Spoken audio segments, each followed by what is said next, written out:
Hi, it's Steve. Today we'd like to show you how to change the control knob on your cooktop or your range. It's a really easy repair. Let me show you how we do it. Now, when replacing the control knob on your cooktop or your range, if the old one is still intact, you simply need to pull that off and discard it.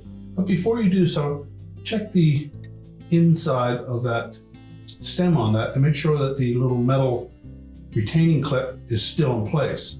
If it's not on the knob, it may be still attached to the shaft of your switch, in which case you will need to remove that before you attempt to put on your new knob.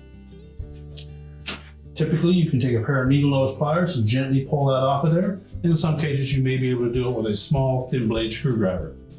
As you can see, the little metal insert came out of that knob and it's still attached to the shaft of that switch. So we're going to take a pair of needle nose pliers and just gently pull that off.